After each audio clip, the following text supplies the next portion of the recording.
है, क्योंकि यह बात मंत्रिमंडल में शामिल होने की बात थी और मंत्रिमंडल को खुद नीतीश कुमार जी बोलते हैं कि हमारा सुशासन और बेदाग हमारा मंत्रिमंडल है। उस मंत्रिमंडल के बाद मांझी जी को करना चाहिए, न कि विधायकों के बारे में और एमएलए के बारे में उनको बात करना चाहिए। देखिए, कोई परिवारवाद कुछ नहीं, हमारा राजद में जो है वो हमारे परिवार के सदस्य है और हमारा राजद के खिलाफ में बोलकर और भड़का कर ये लोग समाचार में बने रहने का एक अच्छा जरिया खोज लिया है, जो तारकेश्वर बाबू कर रहे हैं। नमस्कार, न्यूज़ 4 नेशन देख रहे हैं आप, मैं हूं आपके साथ धीरज सिंह। बिहार में मंत्रिमंडल का विस्तार तो हो गया, लेकिन लगातार आरजेडी की ओर से सवाल उठाया जा रहा था कि 31 में से 18 मंत्री दागी हैं। इसके जवाब में जीतन राम मांझी की ओर से भी जवाब आया है कि जो आरजेडी के विधायक उसमें 40 विधायक दागी। हमारे साथ बात करने के लिए आरजेडी एमएलए अनिल सहनी जी हैं।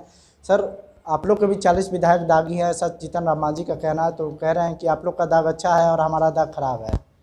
देखिए, जीतन राम मांझी जी का वो दिन याद करना चाहिए कि यहाँ विधायकों के संबंध में किसी प्रकार का कोई बात नहीं है, क्योंकि ये सुशासन की सरकार अपने आप को नीतीश कुमार जी कहते हैं। और जब 2005 में पहली बार यही जीतन राम मांझी जी जब मंत्रिमंडल के शपथ लिए थे और इन पर एक आरोप था, वो आरोप के कारण इनको 2 दिन के अंदर में ही मंत्रिमंडल से इस्तीफा देना पड़ा था। और इसी के अंतर्गत जो है सो अभी मेवालाल जी, जो इनका मंत्रिमंडल अभी का मंत्रिमंडल में जो विस्तार हुआ था, वो दागी होने के कारण उनको इस्तीफा देना था। तो मैं मांझी जी से कहना चाहता हूं कि एक कैटेगरी बना दें कि जो दागी विधायक है, जब उसे चुनाव लड़ने का अधिकार है, जब उन्हें चुनाव लड़के जीत के आने का अधिकार है, तो उन पर प्रश्न करना मांझी जी को शोभा नहीं देता है, क्योंकि यह बात मंत्रिमंडल में शामिल होने की बात थी और मंत्रिमंडल को खुद नीतीश कुमार जी बोलते हैं कि हमारा सुशासन और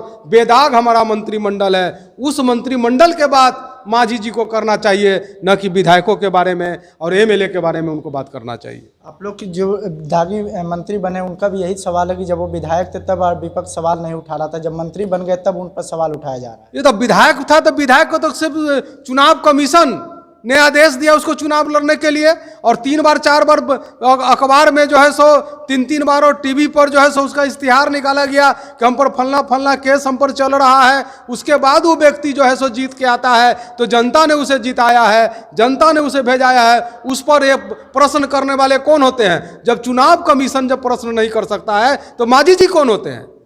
आप लोग के आरजेडी में सब कुछ अभी सही नहीं चल रहा, क्योंकि तेज प्रताप यादव जिस प्रकार से पिछले दिनों जगदानंद सिंह के ऑफिस में चले गए, उनको बताया गया कि हमारे रिसीव करने नहीं आ पा रहा है, तो क्या सब कुछ ठीक नहीं चल रहा है? देखिए, हमारे माननीय तेजस्वी तेज प्रताप यादव जी राजद कार्यालय पटना में गए और उन्होंने कुछ ऐसा बात नहीं की, और ख़ास करके हमारे जो प्रदेश अध्यक्ष हैं आदरणीय जगदानंद सिंह जी, उन्होंने ही साफ शब्दों में इस पर कह दिया कि नहीं, कोई बात नहीं है और इस पर कोई हम वक्तव्य नहीं देना चाहते हैं।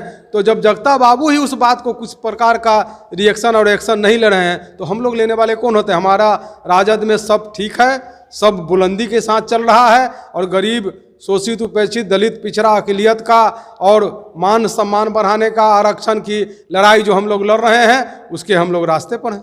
जिस प्रकार से तेज प्रताप यादव कैमरा पे आके ये बात कहे, तो कहीं ना कहीं लगता है कि ये नाराजगी है, तब तो ऐसा बात है। देखिए, नाराजगी वाली बात कहाँ है? वो जो है सो तेज प्रताप जी कैमरा पर आकर भी कहाँ कुछ बोले। उसके बाद में उसके लिए हमारे प्रदेश अध्यक्ष आदरणीय जगता बाबू भी उस पर किसी प्रकार के कोई टिप्पणी चाहे कुछ नहीं किए। तो इसीलिए ये सब बात जो है सो सिर्फ हमारे दल को बदनाम करने के लिए एक सुनियोजित साजिश के तहत कुछ लोग कर रहे हैं, और विपक्षी वालों को इसका सोच रहे हैं कि हमको बहुत बड़ा अति मिल गया। ये सब होने वाला नहीं है।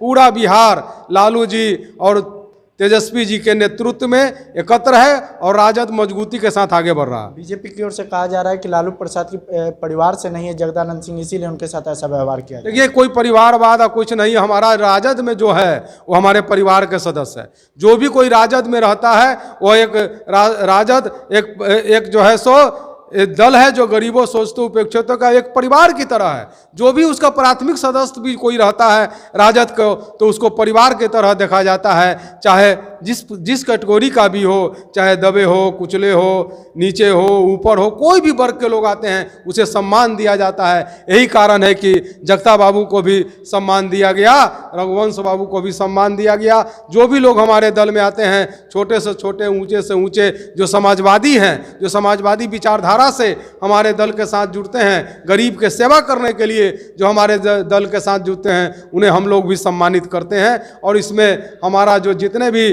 प्राथमिक सदस्य से लेकर सक्रिय सदस्य से लेकर पदाधिकारी से लेकर सभी राजद में जो है से एक परिवार का सदस्य है।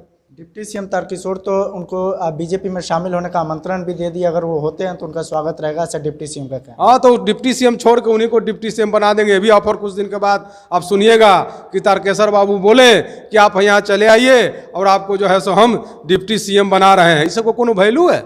ये सब कुछ अथी है? अपना नेतृत्व कुछ नहीं है बिहार में। इसका बोलकर सिर्फ लालू परिवार, लालू यादव के, तेजस्वी यादव जी के और हमारा राजद के खिलाफ में बोलकर और भड़का कर ये लोग समाचार में बने रहने का एक अच्छा जरिया खोज लिया है, जो तारकेश्वर बाबू कर रहे हैं। तो ये थे अनिल सैनी जी, जिनका साफ तौर पे कहना है ऐसा हथकंडा अपनाकर तेजस्वी यादव और आरजेडी की छवि खराब की जा रही है। फिलहाल इस वीडियो पर आपकी क्या राय है, हम कमेंट बॉक्स में बताएं। अब तक हमारे न्यूज़ 4 नेशन चैनल को सब्सक्राइब नहीं किए, चैनल सब्सक्राइब कर लें। उस वीडियो को अगर फेसबुक पर देख रहे हैं तो पेज को लाइक करें और फॉलो करें। शुक्रिया।